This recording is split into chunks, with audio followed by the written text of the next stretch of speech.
Ladies and gentlemen, Kathryn Oberly and Haynes Johnson.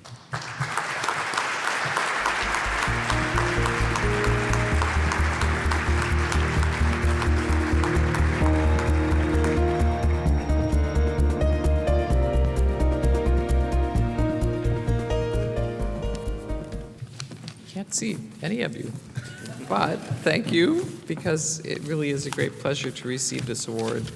My ties to Wisconsin have been strong since the first day I set foot on campus, even though it was a very cold day in January.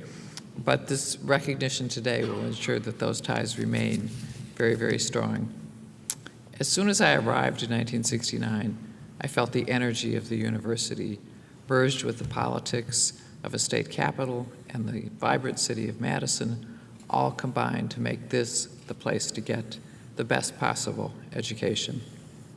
I did, of course, my classroom work, but outside the classroom, I was also able to participate in the life of the community, and it made it all that much better an education. Madison was at that time a microcosm of the country at large, and although I was an observer, not a demonstrator, I learned as much outside the classroom as in it. And it is probably what persuaded me to stay here for law school, which Ken, Dean Davis, told me right at the reception this afternoon wasn't actually allowed to be done in the way I did it at the time, but I'm glad he wasn't here to prevent it. Glad it worked out the way it did, and happy to be here to have this great start here to a endlessly fascinating legal career that remains that way today.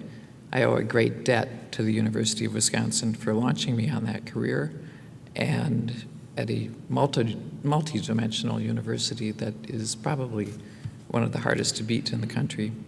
To receive this award from the Wisconsin Alumni Association is a great tribute that I will always remember. So thank you very much.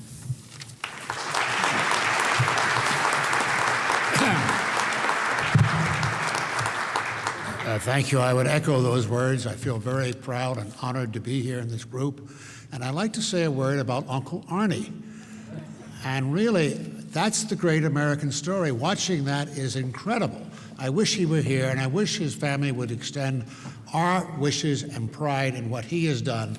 The life he led, coming here the way he did, is the classic American story, and Wisconsin has every right to be infinitely proud of him. And I'm glad his family and friends are here with us.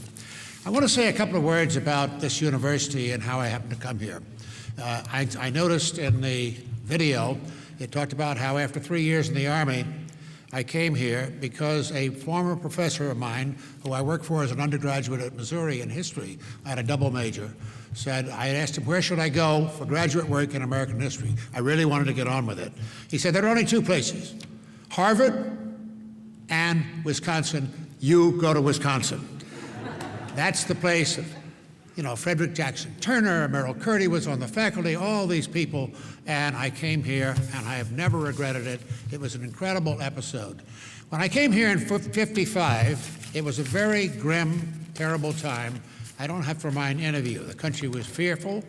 We were still in the height of the Cold War. Children were hiding under their desks for the atomic tests or bomb to come.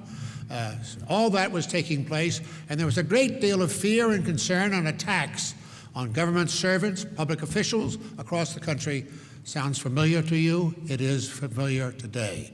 And the echoes of that is something I wanted to talk about. When I was here, Joe McCarthy was still riding high, and he never dared to take on the University of Wisconsin. He went to Marquette, as you know. But he did give us He did give a speech when I was here in that first period, and he said, even our University of Wisconsin boasts that it has the greatest collection of communist literature, Stalin, Trotsky, Lenin, and so forth, and they're actually sharing this with their students.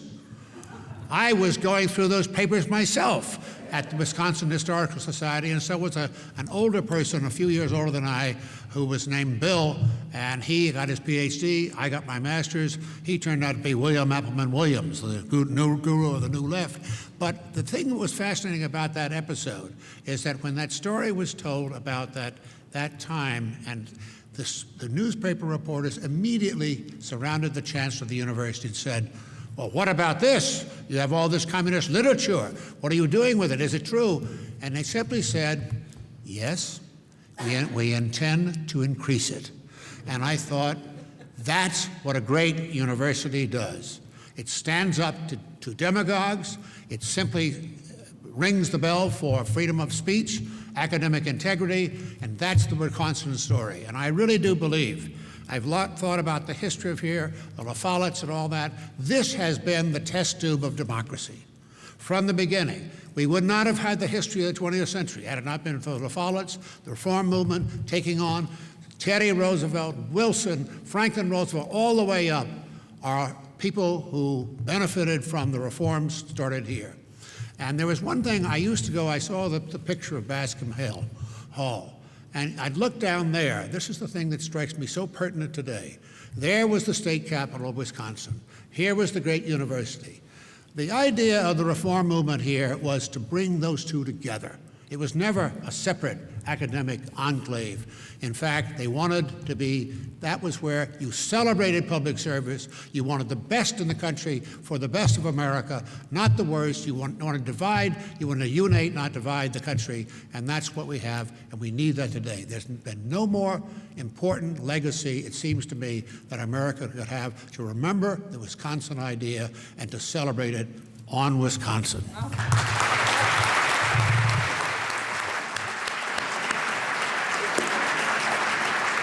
Kay and Haynes, thank you so very much. Terrific, absolutely terrific.